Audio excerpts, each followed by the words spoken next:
In the final consulting segment of the year, again, I'm taking a look back at the top 10 global stories of the year that really forced governments and public sector agencies to stand out, stand strong, and deliver brilliant and important public interest communications. It's been a tough year around the world for many, and the stories that I'm going to go through of these 10 will remind us that it's been a very tough year for humanity over the last 12 months. So I'm going to start at number 1, and war continued to reign this year. We began the year with the Russia invasion of Ukraine continuing, and citizens being displaced and moving across the world, and that war continued. But in the latter part of 2023, we saw the intensity of the conflict between Israel and Palestine intensify, and right now it's gone so far at the end of the year that 100 children per day are being killed in Palestine, in Gaza, and that city and the Strip is only a shell of itself. At the time of recording this podcast, the UN has invoked Article 99, and it's asked the Security Council to intervene. And I really hope that sooner rather than later, the political voices and the leaders of governments across the world can come together and to really get a finality and a permanent ceasefire in place, because too many innocent lives have been lost. Number 2, we're bringing it back home, and a major public interest story that broke just as we hit the summertime, and that is our national broadcaster, RTE. So the scandal around the payment of fees to Ryan Tubridy, how they were paid, how they were disclosed or not disclosed, the secret barter accounts, and the box office breaking Oireachtas media committees that were live streamed and actually got more viewers than any programmes in Ireland on terrestrial TV. This was a lesson in how public sector need to be open, transparent, and have really great communications, because the failure in all of this fell down at a place of communications, and that crisis rages on. Number 3, staying in Ireland, was Black Thursday in Dublin. That was the Thursday that we saw young children of primary school going age stabbed in broad daylight, and one of their carers, members of the public intervening before our frontline services responded. And then later that evening, intensive and explosive riots breaking out in our capital city, with our Garda Síochána responding with great effect and in real time. And it was very difficult for them. And that Black Thursday and the work of our police force in Ireland, and we have an unarmed force, we have to be mindful that they take their lives into the hands of the public every day.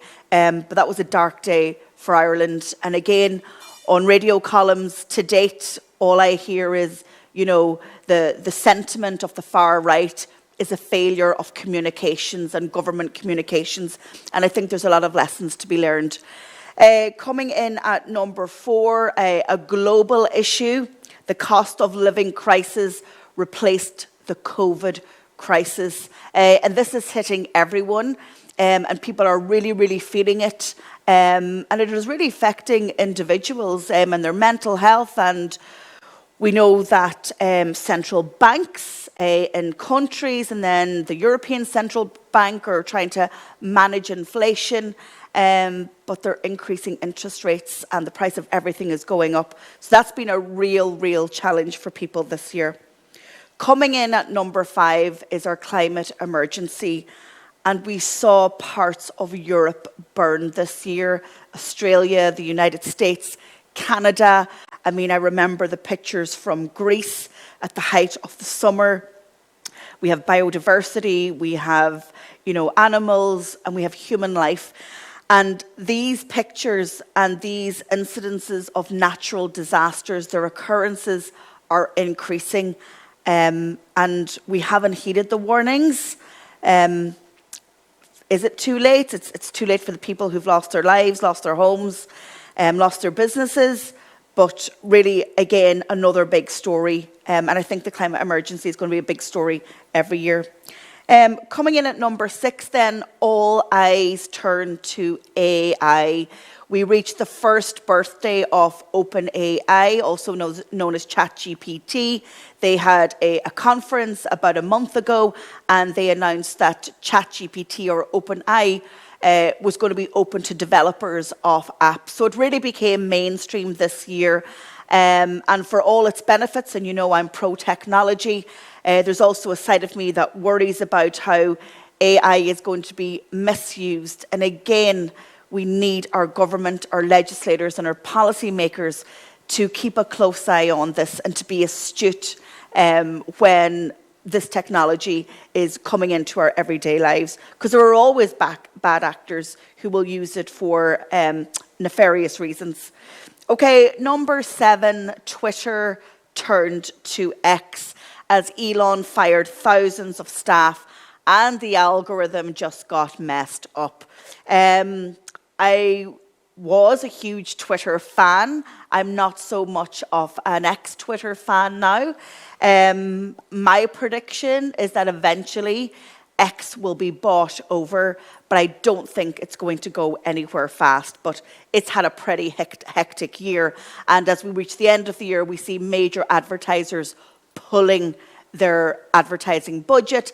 And Elon said, if you do that, it's going to mean the demise of the platform. Not sure his calls are going to be listened to. Okay, number 8, Britain gets a king.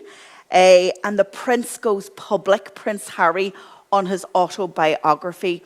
So we had the coronation of Prince Charles, and we know that the Queen was there for so long. Obviously, she died this year. So that was a huge event, not just for Britain, but the whole world watched on. Coming in at number 9, Britney is free. She publishes her autobiography. You might say, Joanne, why am I talking about Britney Spears? But this is just a signal to the brutality that still continues against women and the violence against women. It is really at epidemic levels, not just here in Ireland, but across the world. So I think it's important to call that out. And again, more needs to be done. And number 10, immigration is on the rise and the far right unite to divide and conquer. This is a major issue for all of Europe as a collective, as a union, for individual nation states. And, you know, conversations need to be had. And these far right organized organizations, their intentions and their divisions are fueled by social media, and their influence is growing also in the political landscape. But my ask is that we become better communicators and we have conversations with our citizens around immigration. So that's it. The top 10 news stories from across the world that impacted governments and public sector agencies this year. I'd be curious to know if there's any others that you would add.